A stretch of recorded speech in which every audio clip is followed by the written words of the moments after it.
জামায়াত ইসলামের আমির ডাক্তার শফিকুর রহমান শনিবার ঢাকায় বাংলাদেশে নিযুক্ত বিভিন্ন দেশের রাষ্ট্রদূত, হাইকমিশনার, চার্জ দ্য অ্যাফেয়ার্স সহ কূটনীতিকগণের সম্মানে এক ইফতার পার্টির আয়োজন করেন। এতে মার্কিন যুক্তরাষ্ট্রের political affairs James A Stuart, British high commissioner Miss Sarah Cook, ফ্রান্সের রাষ্ট্রদূত মিসেস মেরি মাজদুপি, চীনের রাষ্ট্রদূত মিসেস ইও when,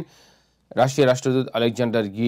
গরিয়োভিচ Kozin, Australian high commissioner Miss Susan Riley, European ইউনিয়নের রাষ্ট্রদূত মিকাইল মিলা, ইরানের রাষ্ট্রদূত মিস্টার মনসুর চাভেশি, তুরস্কের রাষ্ট্রদূত মিস্টার রমিজ সেন, পাকিস্তানের high commissioner Kamran Dangal, Japan, Morocco, Netherland, Switzerland, Norway, Bharat, Bhutan, Singapore, Brunei, Denmark, Malaysia, Iraq, Vatican city, Canada, Brazil, জাতিসংঘের মানবাধিকার প্রতিনিধি সহ বিভিন্ন দেশের কূটনীতিকবৃন্দ শরিক হন। ইফতারের পূর্বে ডক্টর শফিকুর রহমান বাংলাদেশের গণতন্ত্র প্রতিষ্ঠা করা অত্যন্ত জরুরি, যাতে বিভিন্ন রাজনৈতিক শক্তির মধ্যে সহনশীলতা ও পারস্পরিক সম্প্রীতি বজায় থাকে বলে মন্তব্য করেন। বাংলাদেশ যেন আবার কখনো পথ হারিয়ে না ফেলে, সেই জন্য বর্তমান অন্তর্বর্তী সরকার বিভিন্ন রাষ্ট্রীয় কাঠামোতে সংস্কার কার্যক্রম হাতে নিয়েছে বলে জানান তিনি।